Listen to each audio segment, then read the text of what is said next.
Semangat pagi, selamat malam, ESPN dan Sobat Properti Indonesia. Selamat datang di acara Aspirasi Properti bareng ESP Indonesia. Kami berkomitmen untuk terlibat aktif melakukan acara edukasi dan networking bagi sobat properti dan stakeholder lain terkait bisnis properti. Saya, Ariko, selaku Chief Marketing and Learning Officer dari ESP Indonesia, mengucapkan selamat bergabung bagi rekan-rekan semuanya. Semoga Anda semua dalam keadaan sehat dan penuh semangat. Yogyakarta selalu punya daya tarik yang berbeda, kota budaya, kota pendidikan, tapi juga menyimpan potensi besar di sektor properti. Menariknya, pergerakan pasar Jogja seringkali terlihat tenang, tapi justru disitulah peluangnya. Pertanyaannya, bagaimana cara kita bisa membaca pasar yang tidak agresif tapi penuh potensi ini? Nah, malam ini kita akan mengupasnya langsung dari praktisi yang berpengalaman. Supaya kita tidak melihat dari permukaan saja, kita akan belajar langsung dari pelaku lapangan. Dan malam ini telah hadir bersama dengan kita Ibu Rita Herawati. Beliau adalah prinsipal dari Eramira Jogja, sekaligus menjabat sebagai Ketua DPD Arebi Yogyakarta. Semangat pagi, selamat malam Bu Rita. Terima kasih sudah bergabung bersama kami. Semangat pagi, selamat malam Pak Ari, juga Sobat Properti seluruh Indonesia. Ya, baik. Terima- Dan tanpa berlama-lama lagi, kayaknya udah pada penasaran ya. Jadi kita mulai saja diskusi kita di malam hari ini ya. Nah, Bu Rita, ini banyak rekan-rekan yang penasaran banget nih. Bagaimana sih Bu kisahnya Ibu bisa terjun ke bisnis properti hingga menjabat sebagai Ketua DPD Arebi Yogyakarta saat ini, Bu? Ya, saya memang awalnya ya Pak Ari, selamat malam. Ya. Em, tahun 2026, 2006, Yogyakarta itu kan bulan Juni ada gempa yang dahsyat ya waktu itu. Kemudian saya mulai bergabung itu September 2006. Kenapa saya mulai bergabung 6 bulan September, 3 bulan setelah suasana gempa itu? Karena menurut saya memang, oh ya maaf, saya kan sebelumnya saya sebagai akuntan publik. Kantor saya di Oh, Surabaya, ya saya pindah ke Jogja karena mengikuti suami. Kemudian bekerja untuk di kantor akuntan di Jogja. Jadi Adori itu punya cabang di Jogja, Pak. Saya ditempatkan di sini sebagai auditor waktu itu. Kemudian oke. saya punya anak usia 1,5 tahun ya, karena saya sibuk kerja dari pagi pulang malam, gajinya segitu-segitu aja. Kalau di akuntan itu kan seperti itu ya, kita mau korupsi apa? Kertas, mungkin bisa kertas ya, nggak bisa nambah. Jadi dari situ itu saya sudah, aduh, bekerja dari pagi sampai sore, dapatnya itu aja, kayak gitu. Kemudian anak juga setiap bulan mesti pajak sakit karena kan usianya masih ASI, tapi jarang saya beri ASI secara intensif, sehingga anak itu sakit-sakitan. Nah, terakhir itu puncaknya itu anak saya itu sakit demam berdarah, Pak, waktu itu demam berdarah yang sudah 4 hari. Nah, emosi saya. Kemudian saat itu juga saya memutuskan untuk keluar dari pekerjaan saya sebagai akuntan. Saya fokus ke anak. Tapi begitu anak kedua lahir, kemudian usia 2 bulan, saya sepian, saya kesepian, sehingga saya cari kesibukan. Sebelumnya memang saya itu orangnya nggak bisa diem, Pak. Ya. Jadi akuntan saya lepaskan sambil ngomong anak saya buka warung makan. Nah, kemudian warung makan, lah panggilan hati saya, kok nggak sesuai ya? Aku punya ijazah yang bisa saya andalkan. Ngapain aku di warung makan gini-gini aja kan gitu.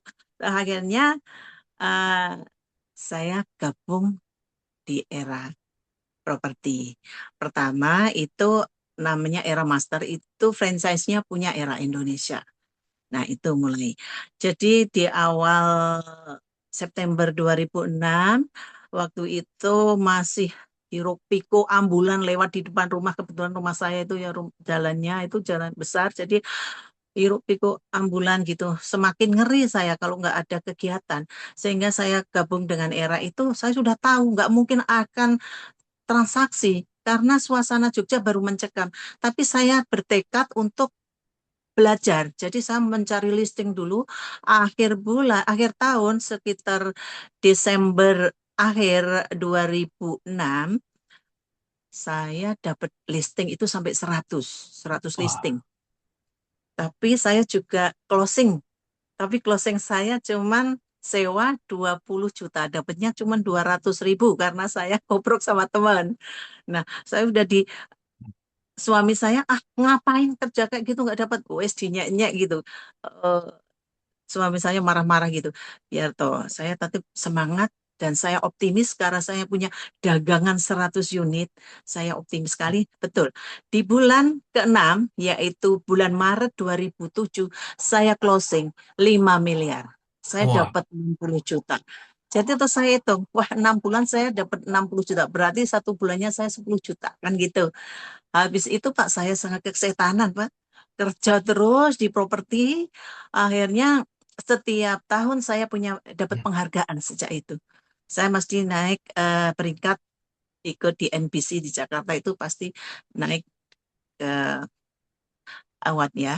Jadi seperti itu kisahnya. Kemudian eh, pertama era master itu, kemudian era Vasta, kemudian era Mira. Nah, era Mira pertama saya proyek Vivo apartemen, apartemen waktu itu menjamur ya tahun 2012. Saya mulai di apartemen. Kemudian sampai sekarang saya masih di era Mira. Sebenarnya waktu itu memang pertama kali saya menjadi ketua AREBI ya, saya ditunjuk menjadi ketua AREBI dari pusat, karena memang setiap kali AREBI itu mau berdiri di Jogja tidak pernah langgeng. Kemudian ada Bapak Umar itu menunjuk ke saya, mau nggak kamu jadi ketua AREBI? Aduh, aku nggak pernah organisasi kayak gitu Pak. Gimana ini nanti malah waktu saya habis untuk ngurusin AREBI, saya begitu. Udah dicoba aja dulu. Kemudian mungkin panggilan hati juga ya. Saya ingin sukses, ingin mengajak juga teman-teman untuk masyarakat Jogja ikut membesarkan properti yang ada di Jogja. Akhirnya tawaran itu saya terima sampai sekarang. Seperti itu. Bisa kira-kira begitu, Pak. iya. Wah, seru banget ya, Bu ya. Ternyata memang ya, Bu ya. Orang kalau kepepet baru jadi katanya gitu ya, Bu ya. Ya, Dan ketika kepepet. kita memulai sesuatu, jangan mulai dari pada saat kita sedang berada di zona nyaman ya, Bu ya. Tapi justru Betul, mulainya ketika lagi dalam zona yang mungkin belum nyaman bagi kita. Tapi di situ peluangnya ya, Bu ya. Maka Ibu bisa dapat betul listing sekali. sampai 100 lebih ya. Dan ternyata Bu Rita juga seorang pendobrak nih, seorang pionir ya.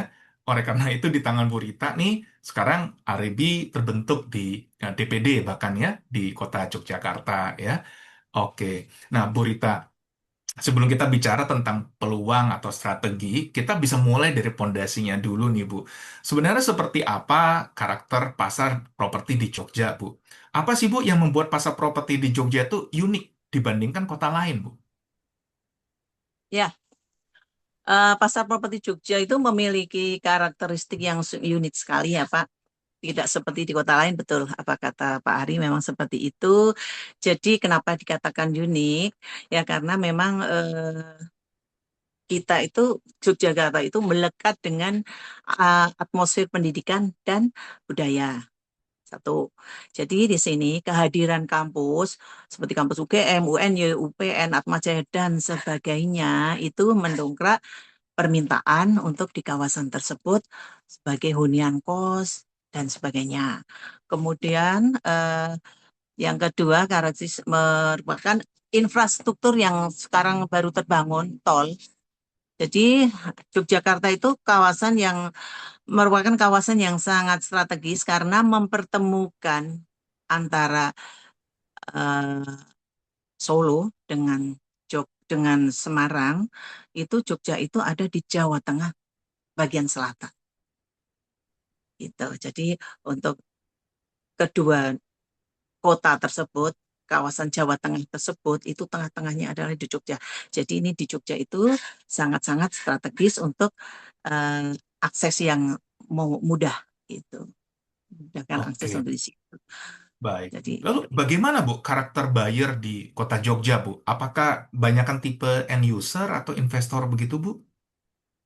kalau tipe buyer di Jogja itu ya ada sebagian investor, ada user juga kebanyakan, tapi memang kebanyakan investor. Jadi mereka yang sudah eh, punya ikatan emosional yang tinggi kepada Jogja, biasanya dulu pernah kuliah di Jogja, kemudian membeli properti di sini untuk disewakan atau membeli lahan-lahan dekat destinasi-destinasi seperti villa-villa untuk mereka liburan, seperti itu.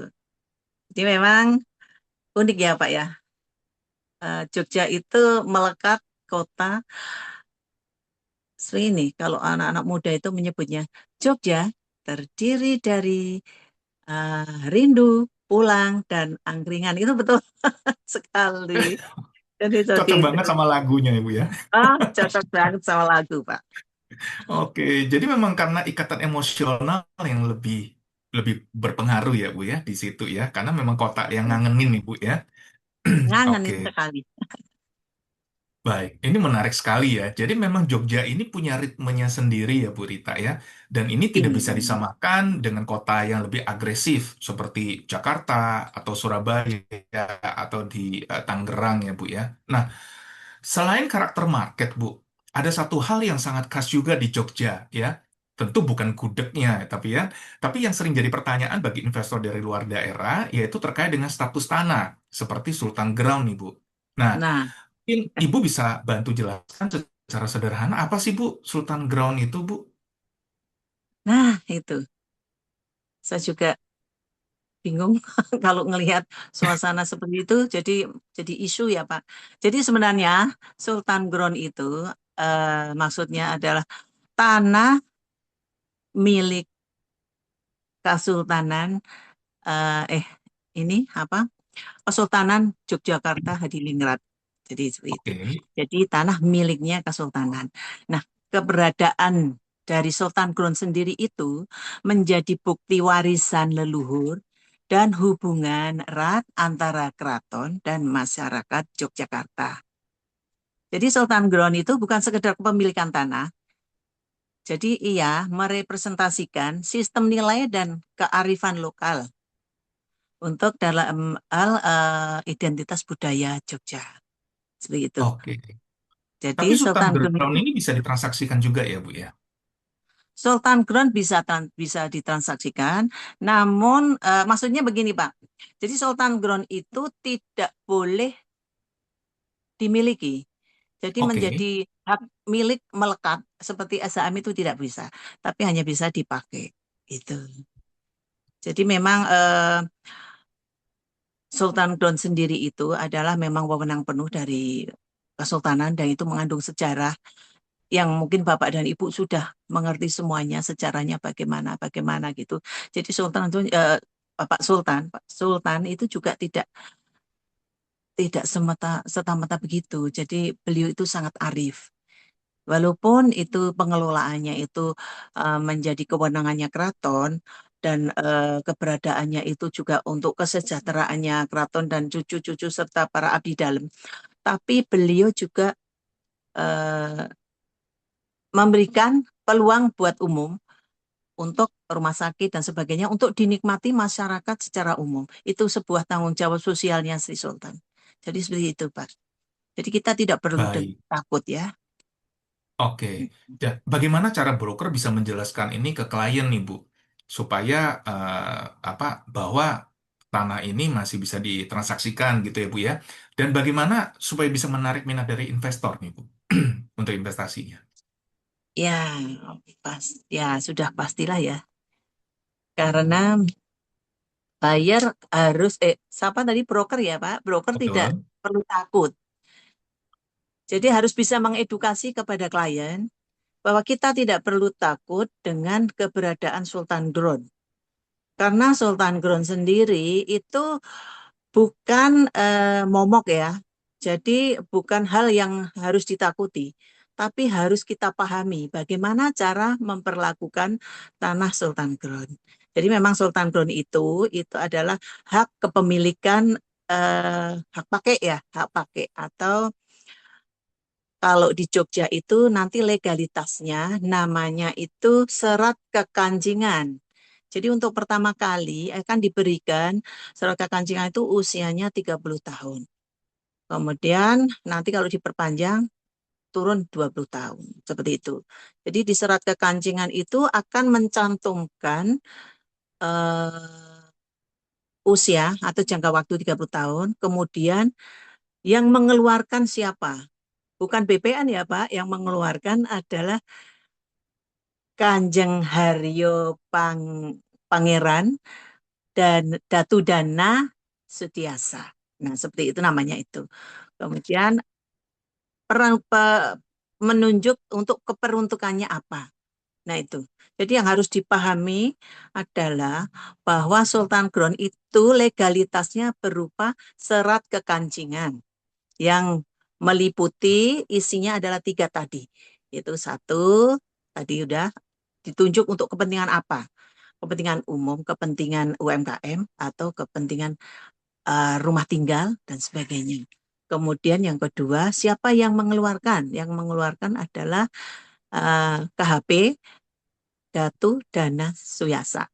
Kemudian ketiga, jangka waktunya. Jangka waktunya adalah 30 tahun untuk awal. Seperti itu, Pak. Jadi nggak perlu Oke, jadi takut ya. ini mirip, jadi mirip seperti HGB atau hak pakai ya Bu ya, yang ada masa Ya. tertentu ya Bu ya, dan tidak semena-mena juga langsung dicabut atau hilang begitu saja ya Bu ya. Oke, jadi ini memang satu keunikan di Jogja yang harus kita pahami bersama ya Bu ya, bukan untuk ditakuti tapi kita untuk mengerti ya. Nah, setelah kita memahami karakter dan aspek legalnya, kita bisa masuk nih ke bagian yang menarik ya, peluangnya nih Bu Rita ya. Bu, peluang apa sih sebenarnya yang paling menarik di market Jogja saat ini, Bu? Peluang yang menarik ya sesuai dengan tadi itu, Pak, bahwa Jogja melekat dengan identik untuk bahwa Jogja identik dengan kota pelajar, ya kan?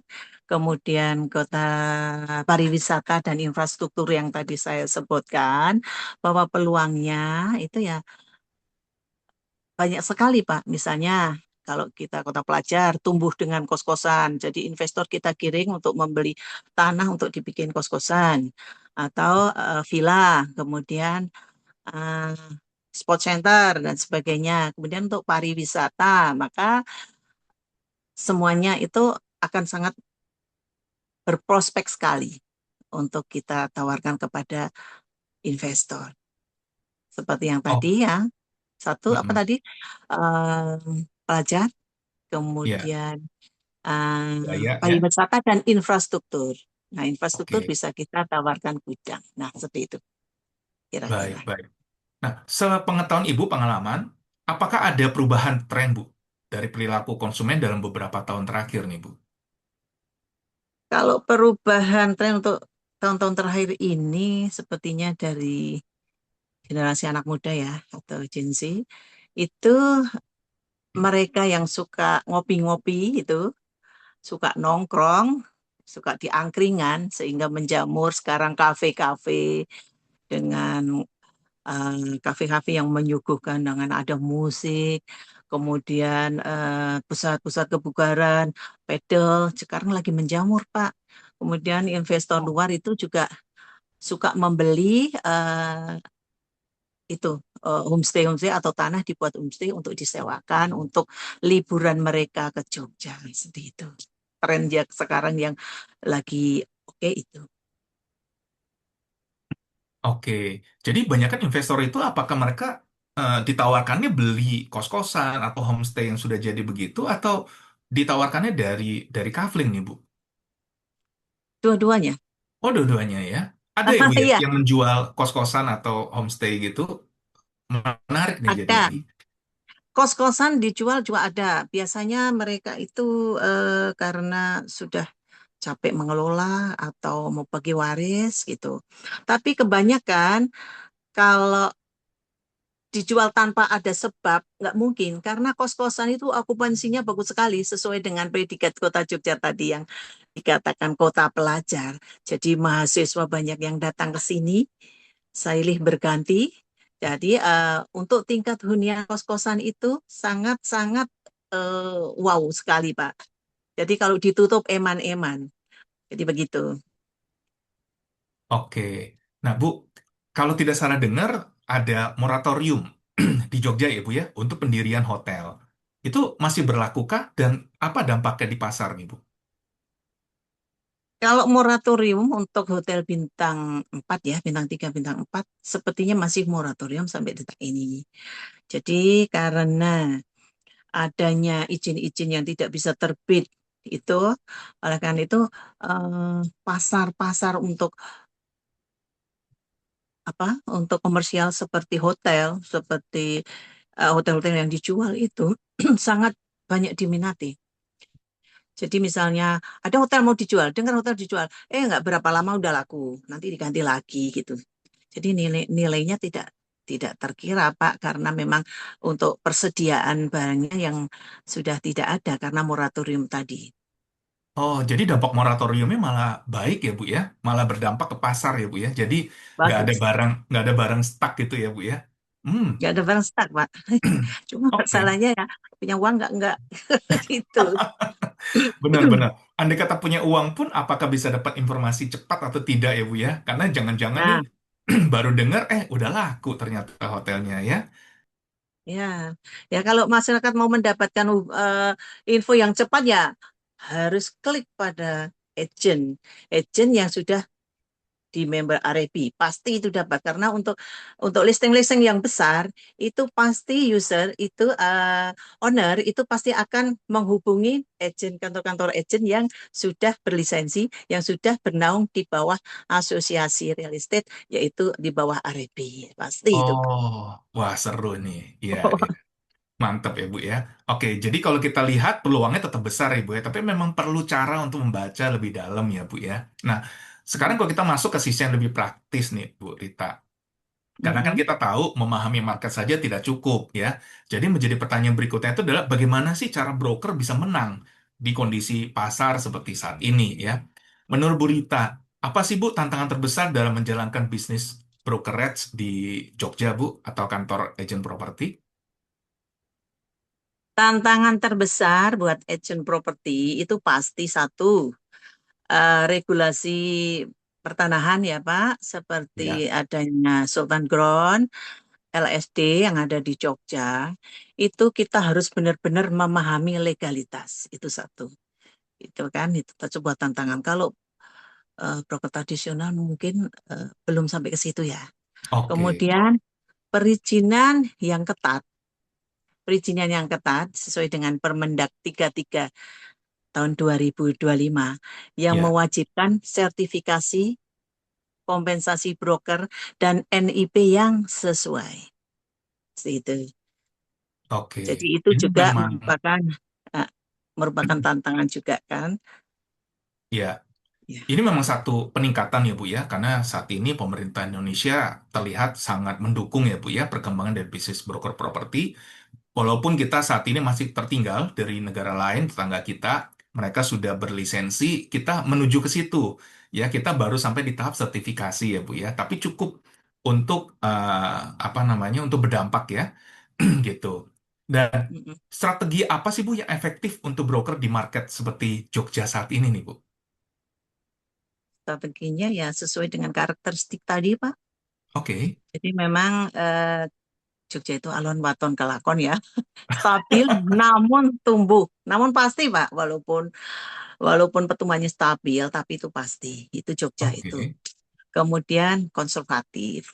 Kemudian sangat dipengaruhi oleh faktor pendidikan yaitu mahasiswa tadi, kemudian pariwisata dan perkembangan infrastruktur seperti jalan tol. Itu strateginya ya fokus anu pada market secondary aja sekarang. Jadi gitu. Kemudian cari penjual yang benar-benar PU. butuh uang ya, bukan BU apa. Kemudian tawarkan hunian dengan nilai investasi yang jangka panjang. Seperti itu, Oke, Pak. iya, iya. Dan menurut Ibu, pengalaman Ibu nih ya, kesalahan apa sih Bu yang paling umum dilakukan oleh broker di daerah seperti Jogja saat ini sih Bu? Apa ya Agent-agent kesalahan? baru gitu Bu. Oh, ye. Kesalahannya ya karena mindsetnya broker itu pingin cepat closing, Pak. Kadang-kadang kita itu pernah punya punya pengalaman ya. Jadi dari marketing kami, kesalahan-kesalahan yang pernah lakukan itu antara lain itu ada customer yang datang, pura-pura ke susu, keburu-buru, mau ke airport, mau mengincar rumah, sesuatu satu rumah yang mau disewakan. Tiba-tiba memberikan DP 20 juta waktu itu. Marketing saya tidak menyiapkan dokumen dan sebagainya, kwitansi apa, waton diterima. Akhirnya di belakang rame. Dia tidak bisa melunasi sesuai dengan omongannya, janji-janjinya. Kemudian kita tidak bisa mengalihkan ke orang lain lagi. Kalau kita alihkan ke orang lain, dia rame, minta ganti rugi 10 kali lipat. Nah, akhirnya kan akan terjadi seperti itu. Nah, itu anunya, Pak. Oke, jadi memang bagi agen-agen yang baru ya, pahami ya, pahami tentang regulasi yang ada ya, dan juga dapatkan pelatihan yang sesuai dengan kompetensinya ya, supaya ketika menangani konsumen atau pengguna jasa kita itu bisa kita menanganinya sesuai dengan standar yang ada gitu ya. Ya, Begitu ya Bu. pelayanan ya, Ya. Pak ya. Iya, Pelayanannya, harus jadi pelayanan yang tidak diutamakan. betul, jadi tidak deadlock ya Bu ya, atau terjebak dalam kondisi yang jadi sama-sama nggak enak gitu ya. Oke, Iya. jadi menarik sekali ya. Jadi ini bukan hanya soal skill jualan, tapi juga soal kesabaran dan pemahaman market di pasar Betul. Jogja juga ya. Nah, selain strategi individu Bu, apakah ada faktor penting lain yang sering ada faktor lain juga yang sering menentukan perkembangan broker Bu, yaitu lingkungan, komunitas, dan ekosistem ya. Nah, seberapa penting sih Bu peran komunitas atau asosiasi seperti Arebi untuk di masyarakat? Oh iya. Ya, RIP sebagai wadah resmi yang meningkatkan profesionalisme dan standarisasi dan legalisasi broker bagi pertumbuhan properti yang sehat. Itu pasti akan meningkatkan trust konsumen. Jadi berapa penting peran komunitas ya. Jadi ya memang dengan kita bergabung di RIP, itu trust konsumen akan meningkat, memudahkan co-broking, kemudian pelayanan yang terbaik dan kita sebagai profesional karena di RIP nanti kan kita akan dibekali dengan training-training, Pak. Itu salah satu untungnya. Oke. Menarik ya, memang kehadiran dari asosiasi berdampak pada masyarakat juga ya Bu ya. Nah, tapi Bu, ada nggak sih Bu, atau apa manfaat nyata bagi broker yang bergabung nih Bu? Manfaatnya dia bergabung di RIP jelas Ya. tadi Kan banyak yang sering nanya kan networking. Bu, apa sih gunanya gabung, apa sih untungnya gabung gitu ya Bu ya. Nah, mungkin bisa Ibu sharing nih. Itu satu, Pak, networking. Networking semakin luas kan. Kemudian kemudian akses sistem MLS itu juga memudahkan member untuk co-broking seluruh Indonesia ya. Kemudian meningkatkan profesionalisme. Kemudian kredibilitas anggota lebih terpercaya. Seperti itu. Oke. Bu, ada pesan nggak dari Ibu untuk broker atau agent properti yang ingin berkembang nih Bu? Pesan saya Pesan dari buat seorang senior buat junior gitu Bu. ah, sama aja, Pak.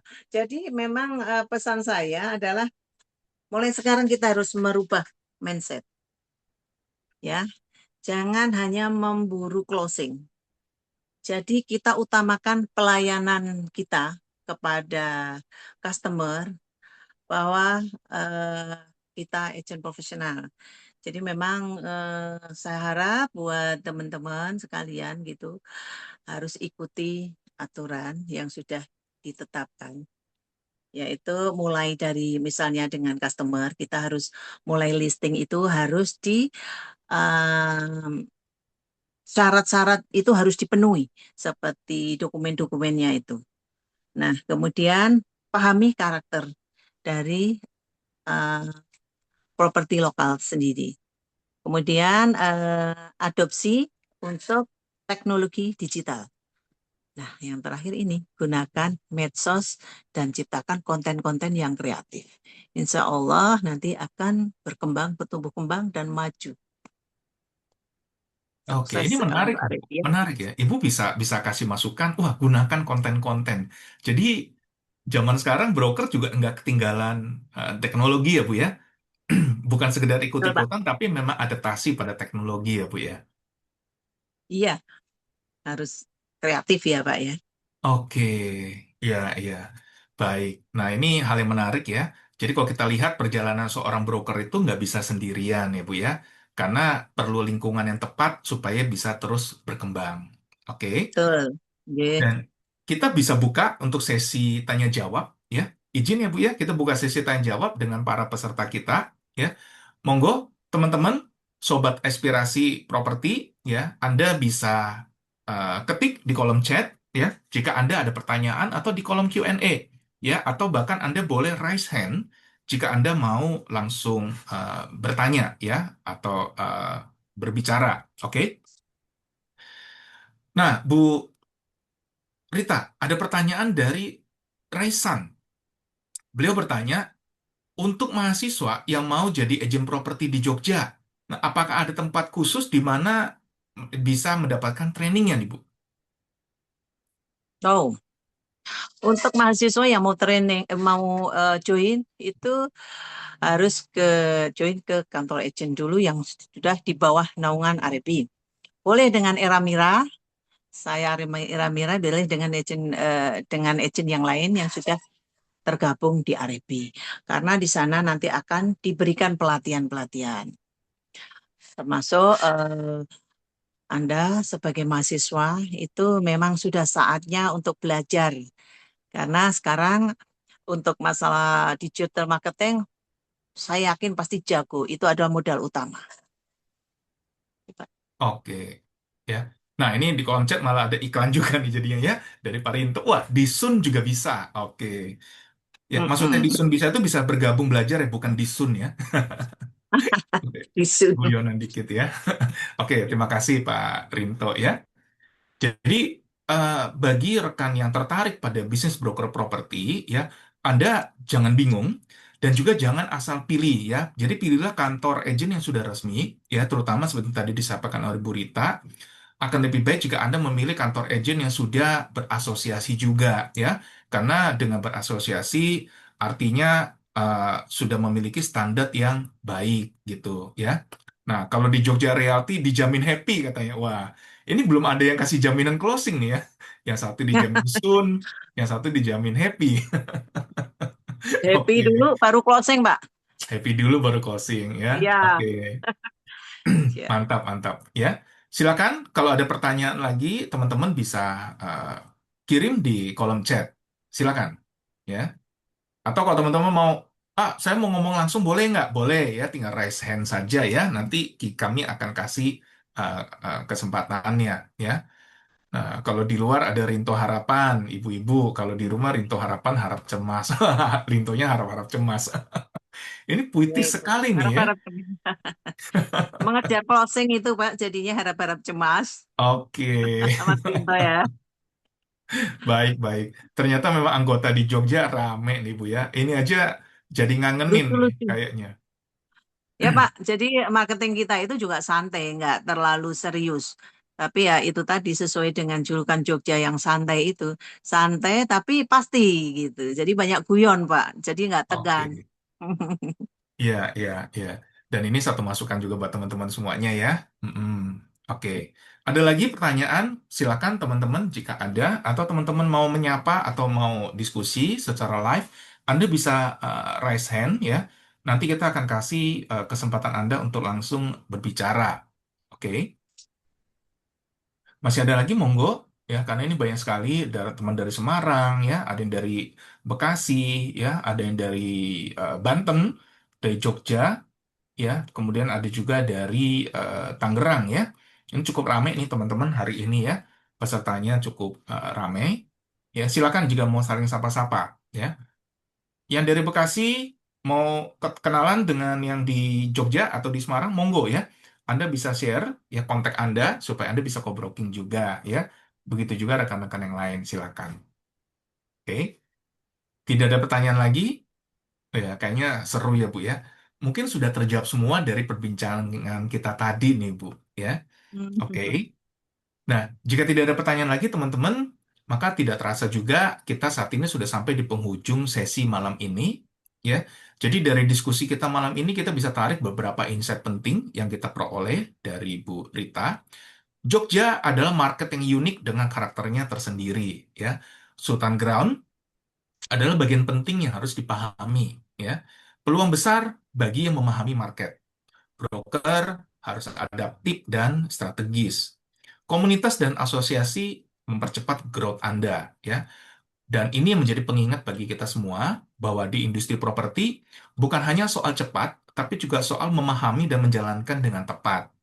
Nah, bagi rekan ISP-an dan sobat properti yang ingin terus belajar dan berkembang, bergabunglah bersama ISP Indonesia dan komunitas Aspirasi Properti.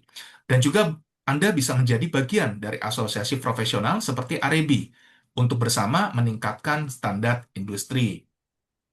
Terima kasih banyak, Bu Rita, atas sharing yang sangat insightful di malam hari ini. Semoga diskusi kita malam ini bisa membuka perspektif baru bagi ESPN dan Sobat Properti Indonesia. Ya, thank you, Bu Rita. Mungkin ada kata penutup dari Ibu buat rekan-rekan yang hadir di malam hari ini, Bu. Dipersilakan. Terima kasih Pak Ari. Penutup saya untuk kalau ada solusi-solusi yang broker properti yang tadi, masalah-masalah yang sudah kita utarakan, yang utama adalah dengan meningkatkan profesionalisme melalui sertifikasi broker properti. Ayo teman-teman yang belum bergabung di Arebi, segera bergabung di Arebi karena di Arebi sangat menjanjikan untuk profesi kita mendatang. Gitu. Terima kasih. Oke, ya. Dan ini kalau tidak salah ada program khusus bagi teman-teman untuk bergabung di Yogyakarta, ya. Jadi teman-teman yang berada di Yogyakarta bisa hubungi ya sekretariat Arebi di sana ya, atau bisa hubungi langsung dengan Bu Rita ya. Dapatkan program khusus yang diberikan dengan penuh cinta oleh beliau ya, gitu. Oke, dan semoga diskusi malam ini juga bisa memberikan gambaran lebih jernih bagi broker, investor, dan masyarakat dalam melihat peluang properti secara bijak dan strategis. Mari menjadi broker yang profesional, berintegritas, beretika, patuh pada regulasi, dan memiliki kompetensi. Terima kasih kepada seluruh sobat properti dan ESPN yang telah meluangkan waktu bersama kami. Saya, Ariko, mewakili ISP Indonesia, pamit undur diri. Sampai jumpa di episode Aspirasi Properti berikutnya. Minggu depan kita akan bahas terkait dengan legalitas, dengan notaris ya. Dan seperti biasa, minggu kedua kita mulai aspirasi propertinya di jam 12 siang. Jadi akan menjadi sesi power lunch bagi teman-teman ya. Salam properti dan sukses untuk kita semua. Terima kasih Bu Terima Rita. kasih. Terima kasih. Terima kasih Pak Ari. Terima kasih teman-teman. Ya, thank you teman-teman semuanya.